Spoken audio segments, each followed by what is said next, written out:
నమస్తే మిత్రులారా, నేను జర్నలిస్ట్ రమేష్ని. మన రైతు బంధు ఎడిపోయింది. పైసలు అడుగుతానేమో నేను అన్ని చేసినని పక్క రాష్ట్రాల్లో బొంకుతా ఉన్నాడు మన ముఖ్యమంత్రి గారు. కానీ మనకు రావాల్సిన రైతు భరోసా ఎడిపోయింది.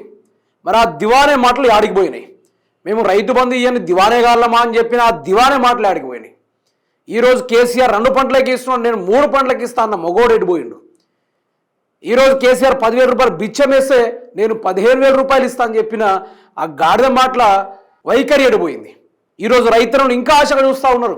రైతు బంధు ఎక్కడా, రైతు బంధు ఎక్కడా, రైతు బంధు ఎక్కడా అని. కానీ రేవంత్ రెడ్డి ఎగ్గొట్టింది చూస్తే ఒక్కొక్క రైతులు చెప్పులు అందుకుంటారు, కోపంతో చెప్పులు అందుకుంటారు. నాయకుడు అనేటోడు ప్రజల మనసుని తెలుసుకొని పరిపాలన చేయాలి. కానీ రేవంత్ రెడ్డి అట్లా చేయలే. మాటలతోటి గారడలు చేసి ప్రజల్ని మొత్తం ముంచి ప్రజలను అన్యాయం చేసి 420 మాటలతోటి 420 హామీలు ఇచ్చి ఈరోజు రైతు బంధుకే నాగం పెట్టిండు. ఆ నాగరి సాగినందుకే తెలంగాణ ఈరోజు రైస్ బౌల్ ఆఫ్ ఇండియా అనే పేరు ఆ ప్రఖ్యాతను కాంచింది. దానివల్ల తెలంగాణ బాగుపడ్డదన్న విషయం ఈరోజు తెలంగాణ వాదులకే తెలుసు, తెలంగాణ ద్రోహులకు కాదు. ఆ రైతు బంధు వల్ల ఈరోజు పెట్టుబడులు పెట్టుకున్నారు, యూరియాలు తెచ్చుకున్నారు, కూలీలకు ఇచ్చుకున్నారు, లేకుంటే పైన మందులు కొట్టడానికి దానికైనా ఉపయోగపడేట్టుగా రైతు బంధు ఉపయోగపడేది. కానీ ఈరోజు రైతు బంధు ఎడిపోయింది ఒక్కసారి చెప్తే క్లారిటీగా వినుకునే ప్రయత్నం చేయండి. 30 లక్షల ఎకరాలకు రైతు బంధు కట్టు, ఆషామాషి కాదు, 30 లక్షల ఎకరాలకు రైతు బంధు కట్టు. ఏదో విధంగా రైతు బంధు పథకాన్ని గండి కొట్టడానికి రేవంత్ ప్రభుత్వం కసరత్తు చేస్తూ వచ్చింది, మనం చూసిన దాన్ని. శాటిలైట్ సర్వే, సిగ్గులేని మాటలు, సవటమాలిన మాటలు. కేసీఆర్ తెలంగాణ ఏర్పడగానే గిన్ని డ్రామాలు చేసిండా, గిన్ని కథలు పడ్డా? ఏం చేయలే ఆయన. రైతు బంధు ఇస్తున్నా చల్, రేపు పొద్దుగాల నుంచి రైతు బంధు 1 ఎకరం పడుతుంది, 2వ విడతల 3 ఎకరాల వాళ్ళకి పడుతుంది, 4వ విడత మొత్తం ఎన్ని ఎకరాలు ఉన్నాయి అన్ని ఎకరాలకు పడుతుందని కేసీఆర్ ఒక ప్రెస్ మీట్ చెప్పారు తప్ప వీళ్ళ లెక్క డ్రామాలు, వీళ్ళ లెక్క కథలు ఎక్కడ కూడా పడలే. ఆయన కదా రైతు మనిషి అంటే. మరి శాటిలైట్ ఏర్పాటు చేసిండు, ఆ రోజు ఆయన పట్టాలు పెట్టిండు.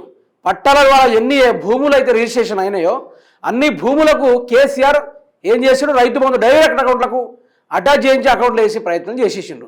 కానీ ఈరోజు రేవంత్ సార్ ఏం చేస్తూ ఉన్నాడు, మేము సర్వేలు చేస్తాను, మా వాళ్ళు అంతరిక్షంలోకి పోయిర్రు, అంతరిక్షంలో పోయి కెమెరా బట్టి జూమ్ చేస్తారు, ఎవరికి ఎన్ని ఎకరాలు ఉన్నాయి, అందులోనూ ఎవరు ఏ పంటలు పండితుర్రు, బీడు భూములు ఉన్నాయా, కరికె భూములు ఉన్నాయనుకుంటూ రేవంత్ రెడ్డి ఆ యొక్క లత్కోర్ మాటలు చూసారా? ఏం మాట్లాడినవి అవి మాట్లాడిన ఒక ముఖ్యమంత్రి మాట్లాడాల్సిన మాట్లాడినవి శాటిలైట్ సర్వేనట. అసలు రైతు బంధు ఎవడు ఇయ్యలేదురా ప్రపంచంలో, అట్లాంటి మొగోడో లేడరా అనుకునే సందర్భంలో కేసీఆర్ ఇచ్చి పడేసిండు. మరి దాన్ని మించి నేను ఇంకో పెద్దోడిగా నేను పొగడతలు పొందుతా అని చెప్పి ఈరోజు మీరేం చేసిర్రు సార్, శాటిలైట్ పంపిర్రు. సిగ్గుండాలి ఇక చెప్పడానికి. మీరు సిటీలో ఉండడు కన్నా ఒక్కసారి రైతుల దగ్గర పోతే మంచిగా ఉంటుంది. అయితే ఇంకోటి ఏమంటాడు, ఇతర కారణాలు చూపిస్తూ సుమారు 30 లక్షల ఎకరాలకు రైతు బంధు నిలిపివేయాలని ప్లాన్ చేస్తున్న తెలంగాణ ప్రభుత్వం. ఇప్పటికే సుమారు 10 లక్షల ఎకరాలకు ఏవేవో సాకులు చూపి నిలిపివేత పెట్టిండ్రు. 2 ఏళ్లలో 3 సార్లు రైతు బంధు ఎగ్గొట్టిన రైతు ప్రభుత్వం. చూసిర్రా ఎన్నిసార్లు అట? 3 సార్లు రైతు బంధు ఎగ్గొట్టిర్రు ఈ యొక్క కాంగ్రెస్ ప్రభుత్వం వారు. మళ్ళీ ఏమంటుర్రు, మూసీ సుందరీకరణ భాగంగా 1,50,000 కోట్ల వృధా ఖర్చులు పెడుతున్న కాంగ్రెస్ ప్రభుత్వానికి రైతులకు ఇవ్వడానికి మాత్రం మనసొప్పడం లేదు. పంట పెట్టుబడికి డబ్బులు లేక తీవ్ర ఆగ్రహంలో తెలంగాణ రైతాంగం వారు ఉన్నారు. మీకు ఇప్పుడు క్లారిటీ చెప్తా. ఈ రేవంత్ రెడ్డి ఏం చేస్తాడు, మొదలు నేను కేసీఆర్ బిచ్చం వేసిండు, నేను 15,000 ఇస్తా, నేను దివానే గాని కాదని ఈ మాటలతోటి 15,000 రూపాయలతోటి రైతు భరోసా అనే కార్యక్రమాన్ని సురు చేశారు. చేసిన తర్వాత ఎంపీ ఎలక్షన్లో ఎవరైతే ఓటేస్తారో వాళ్ళకు మాత్రమే రైతు బంధు అని ఆ ఒక్కసారి ఏది ఆ గెలిచిన స్టార్టింగ్లో 2024లో అది మాత్రం ఇవ్వడం జరిగింది. తర్వాత సర్పంచ్ ఎన్నికలు వచ్చేసరికి అర్హులైన వారికి మాత్రమే రైతు బంధు ఇస్తా అని చెప్పి ఇస్తారని ₹1 కూడా వేయలే. దీన్ని కూడా ఎగ్గొట్టేసిండు సారు. ఆ తర్వాత మున్సిపాలిటీ ఎలక్షన్లో ఇక్కడ దాకా వచ్చేసరికి మీరు ఎవరైతే ఈ మున్సిపాలిటీ ఎన్నికలకు ఓట్లు ఇస్తారో ఆ మున్సిపాలిటీ పరిధిలో ఉన్న రైతులకు మాత్రమే రైతు బంధు ఇస్తా, లేకుంటే ఇయ్యర్ అనుకుంటే ఇట్లాంటి బ్లాక్మెయిల్ రాజకీయాలకు తెరలేపాడు. ఆ తర్వాత ఏం చేసిండు, ఇప్పుడు చెప్పినా కదా శాటిలైట్ సర్వే. ఇప్పుడు శాటిలైట్ సర్వే చేయడానికి ఎవరు వెళ్ళిండు, ఒకటి మన వ్యవసాయ శాఖ మంత్రి అయిన తుమ్మల నాగేశ్వరరావు, ఆయన శాటిలైట్ వేసుకొని పైకి వెళ్ళి సర్వే చేస్తా ఉన్నాడు.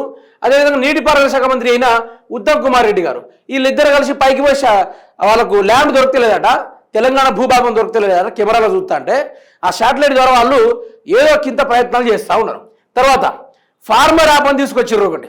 ఆ ఫార్మర్ యాప్ ఉండడం వల్ల దాంట్లో ఎన్ని ఎకరాలు అయితే ఉంటాయో వాళ్ళకి మాత్రమే నేను రైతు బంధు చేస్తా అనుకుంటూ అదో కొత్త బొంకులో లటుకులో వారం తీసుకొచ్చారు. తర్వాత యాప్ను కనిపెట్టి యూరియా అనే డ్రామా ఆడారు.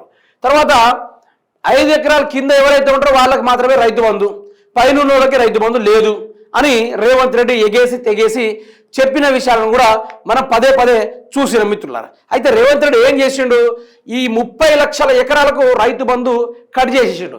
మన డబ్బులు ఎడిపోయినాయి. ఇప్పుడు మీకు రైతు బంధు పరంగా చెప్పాలంటే 1,70,000 కోట్ల రూపాయలు రైతు బంధుని స్వాహా చేసుకున్నారు. ఒకటి రేవంత్ రెడ్డి గారు, అదేవిధంగా భట్టి విక్రమార్క గారు, అదే ఇంకోడు మన తుమ్మల నాగేశ్వరరావు గారు. వీళ్ళు ముగ్గురు కలిసి ఈ డబ్బుల్ని పంచుకున్నారు. ఈ రైతు బంధు మీద కుట్ర ఎప్పటి నుంచో మొదలైంది తెలుసా? ఏది ఈ ఎలక్షన్, అసెంబ్లీ ఎలక్షన్ సమయాల్లో 2023 సంవత్సరము డిసెంబర్ 9 రోజున ప్రభుత్వం ఏర్పడితే తెలంగాణ రాష్ట్రంలో తెలంగాణ ఖజానా ఉన్న పైసలంతా 7,700 కోట్ల రూపాయలు ఉన్నాయి. ఈ పైసలు రైతుల కోసం కేసీఆర్ గారు నిలిపి ఉంచారు. ప్రభుత్వం రాగానే ఏర్పడగానే రైతు బంధు ఎన్నికల కోడ్ వచ్చింది కాబట్టి ఈ డబ్బులు ఆగిపోయినాయని తెలంగాణ ఖజానాలో 7,700 కోట్లు ఉంచితే దాన్ని రేవంత్ రెడ్డి గెలవగానే ఏం చేసిర్రు, ఈ రేవంత్ రెడ్డికి పెట్టుబడులు ఎవరైతే పెట్టిర్రో ఆంధ్ర బ్యాచ్ వాళ్ళు, ఆ పెట్టుబడులు ఏవైతే పెట్టిర్రో వాళ్లకు ఒకరికేమో 5,000 కోట్ల రూపాయలు ఇచ్చిర్రు, మరొకరికేమో 2,700 కోట్ల రూపాయలు ఇచ్చేసి తెలంగాణకు గుండు సున్నా పెట్టిర్రు. తెలంగాణకి గాడికి గుడ్డు పెట్టిర్రు. ప్రజలు ఇక నోరెళ్ళదీసి అట్లనే ఉండిపోయిన వ్యవహారం.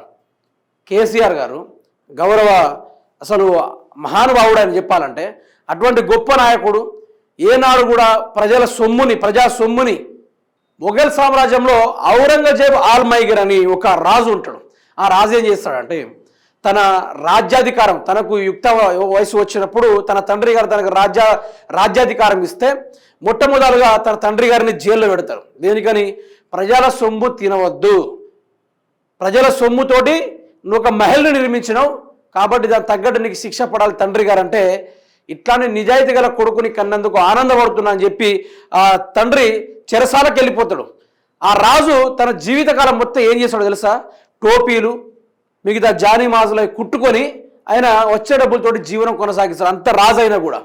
సేమ్ కేసీఆర్ గారు కూడా అదే స్ట్రాటజీ. ఏంది? ప్రజల సొమ్ము తినకూడదు, ప్రజల పైసలు తినకూడదు, ప్రజల పైసలతోటి వాళ్ళ దగ్గర నుంచి వచ్చే ప్రతి పన్నుని ఏం చేయాలి?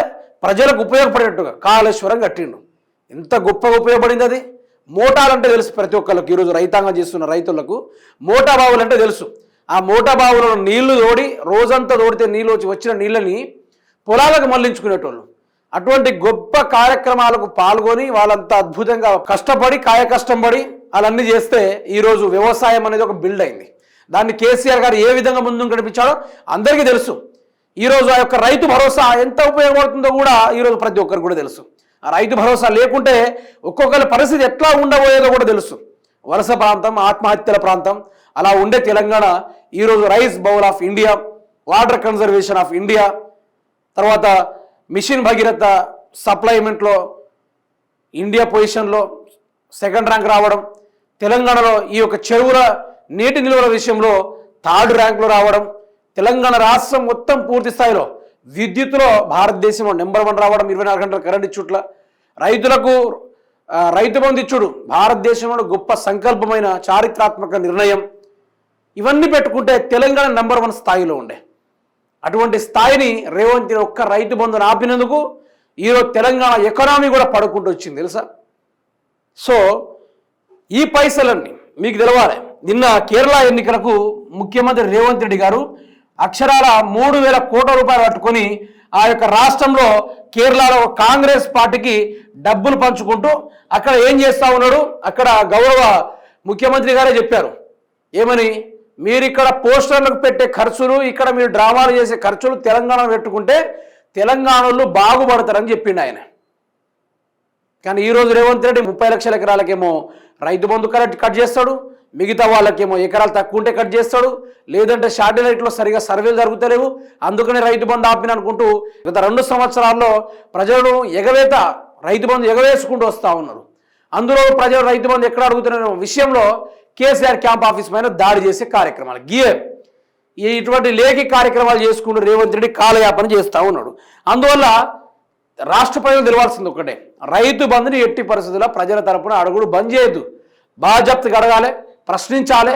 మా రైతు బంధు ఎక్కడ ఈ ప్రభుత్వం గాడి మాటలు చెప్పి మళ్ళీ ఆగం చేసిన ఈ యొక్క ప్రభుత్వాన్ని వంచుతాం, మెడలు వంచుతాం, తన్నుతామని ప్రతి ఒక్కరు రైతులు నిలదీయాల్సిన అవసరం కూడా ఉంది ఈరోజు.